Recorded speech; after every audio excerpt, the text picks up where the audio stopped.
Puis je salue Anne Jeanneté, médecin généraliste, députée Ensemble pour la République des Français établis hors de France, 11e circonscription plus précisément. Bonsoir Anne Jeanneté. Bonsoir. C'est donc à la fois la personnalité politique et la professionnelle de santé que nous tenions à recevoir sur Europe 1 pour faire le point sur cette troisième vague de canicule de l'année en France, alors que nous n'en sommes qu'à la mi-juillet. Une canicule circonscrite désormais au pourtour méditerranéen, en tout cas pour l'instant, à la Corse également. Seulement 7 départements en orange ce soir, en vigilance canicule orange. Ce sera le cas à nouveau demain. Une petite partie du pays qui suffoque maintenant, là, ce soir. Mais c'est toute la France qui a traversé ces chaleurs extrêmes et qui en a subi les effets ces dernières semaines. Et ça commence à l'hôpital. Anne Jeanneté, on va prendre une situation très concrète. Le CHU de Nantes, un appel à la grève illimitée qui a débuté ce dimanche. Des revendications sur les salaires trop bas qui impactent l'attractivité des hôpitaux publics, mais surtout des conditions de travail qu'ils considèrent insupportables à la cause de la chaleur. Qu'est-ce que vous leur dites ce soir à ces personnels hospitaliers ? Mais que je comprends leur désarroi parce qu'on ne peut pas travailler dans ces conditions-là. On parle souvent des patients qui sont hospitalisés, mais enfin les patients sont accompagnés par des soignants. Et les soignants aussi ont besoin de travailler dans de bonnes conditions. Alors il est bon que nos hôpitaux, heureusement, soient climatisés dans les blocs opératoires, mais ça ne suffit pas. Il faut aussi que les salles de soins, les salles de repos, que les chambres des patients puissent l'être également, en tout cas rafraîchies, voire climatisées, en fonction des conditions climatiques extérieures. Ce qui veut dire que vous concédez une forme d'impréparation de l'exécutif, ou du moins de retard à l'allumage sur ce sujet de la canicule. Cette année, on est plus de 20 ans après l'énorme canicule de 2003 qui avait fait 15 000 morts en France. Absolument, et longtemps après celle de 1911, déjà à l'époque. C'est vrai, on a oublié. On l'a oublié, mais il y avait déjà eu à ce moment-là une très grosse canicule. Je crois qu'on a du mal justement culturellement à accepter. On s'est beaucoup préparé aux enjeux du froid, on s'est protégé du froid. Depuis de très nombreuses années. Puis ensuite, le changement climatique nous a fait nous préoccuper de l'émission des gaz à effet de serre. C'est une très bonne chose. On a fait des bâtiments qui résistent au froid. Absolument, et qui sont très bas en émissions de carbone. Ça, c'est très bien. Et on a eu du mal culturellement à comprendre que maintenant, l'autre phénomène, c'est d'empêcher la chaleur de rentrer dans les bâtiments. Or, un bâtiment qui se protège du froid n'est pas du tout conçu de la même manière qu'un bâtiment qui se protège du chaud. Et ça remet en cause tous nos mécanismes, tous nos règlements. Ça n'est pas qu'une question d'exécutif, c'est très globalement dans l'ensemble de la société, tout ce que nous, collectivement, devons entreprendre pour nous protéger de cette chaleur. Très concrètement, pourquoi a-t-il fallu attendre juillet 2026, je parle de l'hôpital, pour que l'État lance son plan pour adapter tous les établissements de santé aux épisodes de chaleur et l'acquisition des fameux 30 000 climatiseurs mobiles, des phénomènes extrêmes de la météo? On ne les a pas découverts il y a quelques semaines. Alors non, et d'ailleurs, il y avait un plan d'adaptation au changement climatique qui avait été lancé par Gabriel Attal quand il était Premier ministre, déployé, coordonné, préparé par le gouvernement suivant. C'est au moment du gouvernement Barnier qu'on a eu les financements nécessaires. Ça prendra énormément de temps. La difficulté, ce qui a été mis en œuvre là, c'est la réaction d'urgence à la situation d'urgence. Et c'est ça maintenant qu'il faut qu'on corrige, qu'on arrête de réagir à l'urgence. On prépare des plans d'urgence et il en faut toujours un plan sec, chaleur extrême. Mais maintenant, il faut passer à la préparation. On aura déjà tout l'hiver pour se préparer à l'été prochain. Vous parlez de ce plan national d'adaptation au changement climatique. Le problème, c'est que les montants associés à ce fonds, ils ont singulièrement baissé depuis le moment où il a été lancé, 2,4 milliards il y a 2 ans. On n'est plus qu'à 800 millions et quelques cette année. Ça, c'est pour le fonds vert. Est-ce que c'est une faute politique? Ça, c'est pour le fonds vert. Alors, la difficulté, c'est qu'on a des choix et des arbitrages à faire dans les conditions budgétaires que nous connaissons en permanence. Donc là, ça ne nous a pas empêché néanmoins de débloquer 100 millions pour les hôpitaux. On a aussi une enveloppe de 600 millions également pour préparer. Ça, 100 millions, c'est l'urgence, 600 millions, c'est pour la durée. Donc voilà, il va falloir aussi voir, à l'automne prochain, nous aurons des discussions budgétaires. Où mettrons-nous les moyens dont nous avons besoin? Quelles sont les priorités que nous nous donnerons? Moi, je souhaite que le changement climatique soit une prise de conscience et notamment qu'on pense à 3 publics fragiles, les personnes âgées évidemment, les enfants, les très jeunes et tous les patients que nous avons dans nos hôpitaux. Au minimum, les patients et les soignants. Sur l'hôpital, est-ce que vous considérez que toutes les leçons ont été véritablement tirées de la période Covid? Est-ce qu'on a vraiment été au bout de ce Ségur de la santé où on devait faire la révolution à l'hôpital et reconnaître un petit peu le mérite de ces professions de santé? D'une manière générale, ne jamais penser qu'on a tout compris d'un coup. Ça, c'est une règle de vie pour tout le monde, je crois.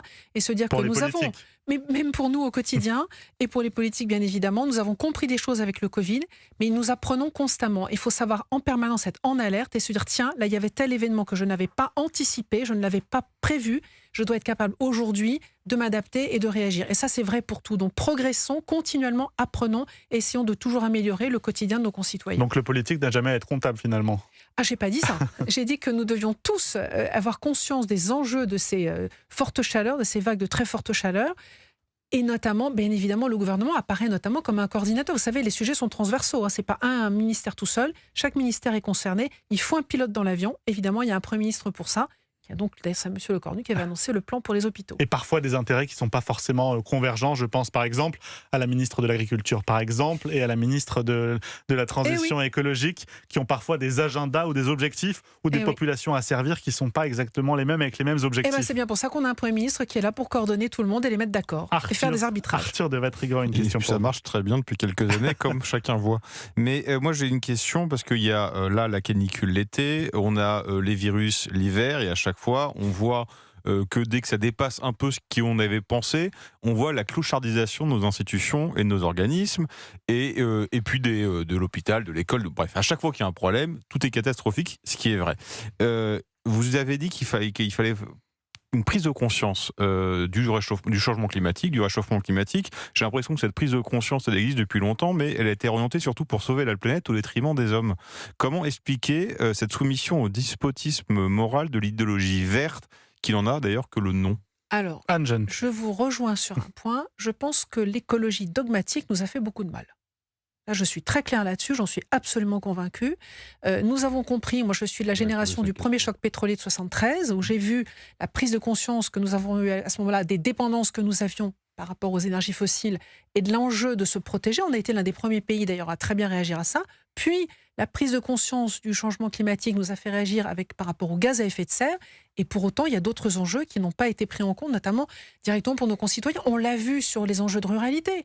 Quand on dit aux gens qu'il faut une voiture électrique alors qu'elles ne sont pas encore capables, à l'époque, elles n'étaient pas encore capables de faire 200 km, vous n'avez pas une voiture électrique. Vous voyez, c'est cette idéologie totalement dogmatique qui nous a je pense, fait prendre beaucoup de retard. Arnaud Benedetti. Arthur a anticipé ma question, parce que c'était la question que j'allais poser, mais est-ce que vous ne pensez pas que vous avez été finalement l'otage, j'allais dire, de la philosophie du président de la République, et cette philosophie du en même temps qui consiste finalement, d'une certaine manière, à prendre des bouts, j'allais dire, d'aspiration des différents courants politiques de la vie française. Est-ce que finalement, on n'arrive pas à la limite, là, d'une certaine façon, du macronisme de gouvernement? On le voit sur la question de l'énergie, et même sur la question de la climatisation, puisque quand même, on est très en retard dans les plans de climatisation. Alors, je crois surtout que moi, je regarde devant moi, j'entends ce que vous dites, mais sur le plan des enjeux de l'écologie, à la fois, alors on peut parler de la protection de la planète, simplement le confort de vie tous les jours. Là, on est dans le confort de vie face aux fortes chaleurs. Oui, on était aussi dans le confort de vie face au froid, face aux inondations, parce qu'on a des phénomènes climatiques excessifs. Et on peut dire aujourd'hui, franchement, en toute objectivité, et c'est pas moi la politique qui le dit, il y a sûrement de rapports qui l'ont démontré, tout ce qui a été fait sur l'écologie depuis 9 ans maintenant, on n'a jamais fait autant sur la protection de notre environnement, de notre quotidien, en termes environnemental et dans la lutte contre le réchauffement climatique depuis 9 ans. Maintenant, que certains disent, sur le plan idéologique, on n'a pas fait assez, je l'entends. Que certains disent que parfois, on a été un peu trop idéologique. Je pense par exemple, quand on a réduit la vitesse de 90 à 80 km/h sur les routes, pour des enjeux Édouard aussi... Philippe. Ça lui a coûté cher. Exactement. Et là, il faut reconnaître que ce n'était pas forcément adapté, parce qu'on n'a peut-être pas pris en compte suffisamment l'opinion et le mode de vie, le quotidien de nos concitoyens. Mais en même temps, on a une responsabilité politique, sans être dogmatique, ça j'y tiens, d'accompagner nos concitoyens sur la prise de conscience de l'importance de réagir et d'anticiper ces grands phénomènes climatiques qui vont finir par nous mettre en difficulté à tous égards, sur le plan sanitaire, sur le plan de l'alimentation, sur le plan du travail, sur le plan des écoles et des hôpitaux, etc. Anne de Jeanne, ce que vous dites fait réagir Arthur de Vatrigan. Oui, parce que vous dites, depuis 9 ans, on a fait des choses très bien pour préserver l'environnement, avec plein de réglementations environnementales, j'entends, c'est vrai. Mais un exemple, pendant la canicule de juillet, donc il y a quelques jours, EDF a été contraint d'arrêter 3 réacteurs en raison de la réglementation environnementale, ce qui a fait que vous arrêtez 3 réacteurs, les prix de l'électricité explosent au moment où on utilise la clim. Je suis pas certain que le type qui paye sa climatisation, qui va voir sa facture à la fin, dit j'ai sauvé 3 lecs et 2 oiseaux, mais par contre j'ai payé 1000 euros d'électricité. S'agissant des centrales nucléaires, on le sait, il y a un mécanisme de refroidissement par l'eau, notamment, et au moment des fortes chaleurs, la température de l'eau peut ne pas suffire pour refroidir, donc on peut être contraint d'interrompre le fonctionnement de réacteurs. Oui, on le sait. Je n'ai pas la technicité qui vous permet de dire comment on peut répondre à ça et de quelle manière on peut éviter la fermeture des réacteurs. Mais en tout cas, nettement, il n'avait pas été anticipé une telle hausse des températures de l'eau pour le refroidissement de nos réacteurs. Donc j'espère que ça fait partie du plan d'adaptation et qu'on saura répondre à ça. Par ailleurs, je rappelle aussi que c'est là aussi que le renouvelable peut prendre le relais. Par forte chaleur, c'est souvent qu'on a beaucoup de soleil, et donc notamment tout ce qui est panneaux solaires peut permettre de compenser dans sa production les ralentissements ou les fermetures de réacteurs temporaires liés à l'élévation des températures extérieures. Arnaud Benedetti. Non, mais la question du nucléaire est très intéressante, parce qu'il y a eu un changement de pied quand même d'Emmanuel Macron sur très le louable. Sujet, clairement. Mais enfin bon, au début, quand même, il s'est inscrit dans la politique de François Hollande, quand même, fermeture de Fessenheim. Fermeture de Fessenheim, justement. Est-ce que vous regrettez la fermeture de Fessenheim, par exemple? Alors, je vais vous dire, est-ce que à ce moment-là, l'opinion publique était-elle prête ou pas à dire finalement non, il ne faut pas fermer Fessenheim? Je ne vais pas refaire le passé. Ce que je sais, c'est qu'aujourd'hui, on a compris que la production d'électricité devait être un mix à la fois de nucléaire et de renouvelable. Et c'est ça vers quoi il faut tenir absolument et sortir. On a fait des erreurs dans le passé, mais ce n'est pas dans l'analyse des erreurs constamment qu'on va aujourd'hui assurer la production d'électricité de demain. On a fait des choix aujourd'hui qui sont clairs. On a un mix nucléaire, en plus pas cher et décarboné et renouvelable, et c'est ça qu'il faut continuer à déployer. Les choix énergétiques, la gestion de la canicule, Anne Genetet, est-ce que ça devrait relever du quoi qu'il en coûte, ou en 2026, plus rien ne peut relever du quoi qu'il en coûte? Alors je crois que dans le quoi qu'il en coûte, là, on est sorti de ça, on n'est pas dans une situation de crise qui nécessite d'aller vers un quoi qu'il en coûte. On a d'ailleurs fait un quoi qu'il en coûte qui parfois était un peu trop long pour qu'on en tire les leçons pour le coup. Aujourd'hui, il faut avoir un budget raisonnable, et on sait qu'aujourd'hui, ce qui est dans les finances publiques de la France, ce qui crée notre déficit chaque année, c'est notamment la branche assurance maladie, c'est la branche retraite, et c'est là qu'il va falloir se poser beaucoup de questions. Sauf que ça coince à l'hôpital, ça coince dans les crèches, des crèches incitées très directement à anticiper les prochaines vagues de chaleur en prévoyant les équipements adéquats. C'est la Caisse nationale d'allocation familiale qui a lancé cet appel ces derniers jours. Est-ce que c'est à elle de payer, et donc à l'État par exemple? Écoutez, en tout cas, ce qui est certain, c'est qu'on est tous responsables par rapport à ça. Je ne sais pas vous dire si c'est localement, vous pouvez avoir des crèches privées, des crèches publiques, des crèches communales, des crèches départementales. Donc, chacun a une part de responsabilité pour, au bout du compte, se dire, l'enjeu, c'est d'assurer l'accueil de nos enfants dans des conditions sanitaires acceptables et des conditions de travail correctes également pour les personnels de ces crèches.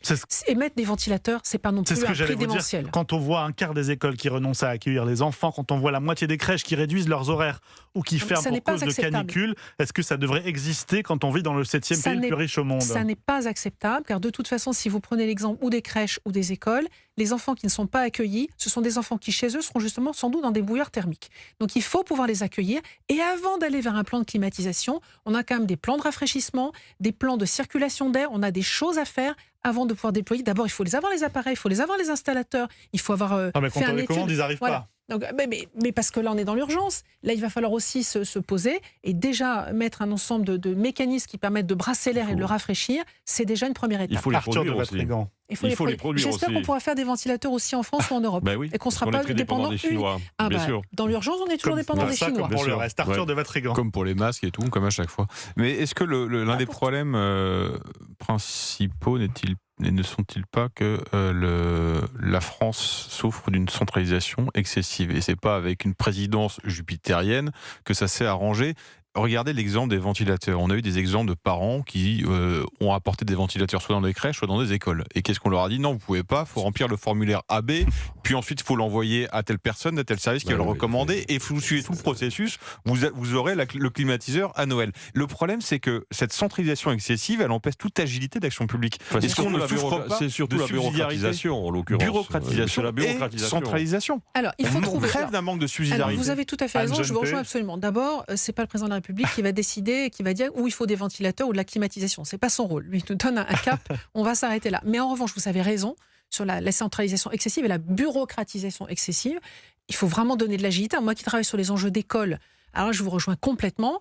Et apporter un ventilateur pour l'installer, enfin franchement, quand on est dans des situations comme ça, je ne vois pas pourquoi on s'y opposerait. On crève un peu de ça sur plein de sujets. Là, vous avez le sujet de la vague de chaleur, mais il y a d'autres sujets sur lesquels il faut pouvoir aussi réagir. Je comprends qu'il y a des enjeux de sécurité. Il faut pouvoir doser entre ce qui est des normes et qui nous protège aussi, qui protège nos concitoyens au quotidien, mais l'excès de normes peut devenir un blocage pour déployer des solutions intelligentes. Donc c'est cet équilibre qu'il faut faire intelligemment, et en donnant de l'agilité au terrain, évidemment, on avance beaucoup plus vite. Et on va plus loin. Les personnels éducatifs, Anne Genetet, qui doivent être protégés de la chaleur et qui doivent être protégés tout court. À ce titre, vous venez d'être nommée présidente de la mission d'information sur les mesures de protection de ces personnels éducatifs. Cela fait suite directement à l'assassinat de Samuel Paty. Qu'est-ce qu'on peut en attendre? Est-ce que les financements vont être au rendez-vous, Anne Genetet? Eh bien, je vais vous dire une chose d'abord. J'ai été très frappée d'une chose. Depuis que j'ai annoncé cette nomination, j'ai reçu un nombre d'emails incroyable de professeurs, de chefs d'établissement qui m'ont dit « Merci d'avoir cette mission.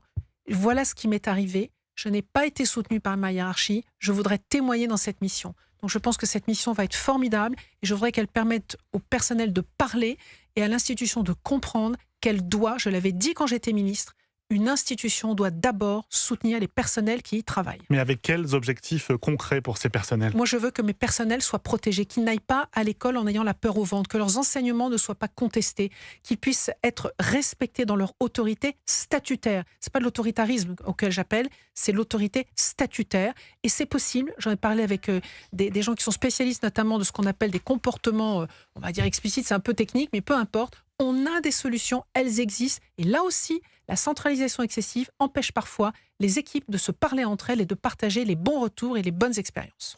Consensus partagé entre vous, Anne Genetet, médecin généraliste et député Ensemble pour la République des Français établis hors de France. Merci d'avoir été avec nous dans cette Europe 1 Soir. Merci également à Arthur de Vatrigan, directeur de l'information du magazine L'Incorrect. Merci Arthur. Merci à vous. Et merci à Arnaud Benedetti, directeur de la Nouvelle Revue Politique. À très bientôt sur Europe 1. Europe 1, bientôt 20h30 dans quelques instants. Les rendez-vous de l'été, ce sera l'heure d'un nouveau journal permanent à 20h30 sur Europe 1.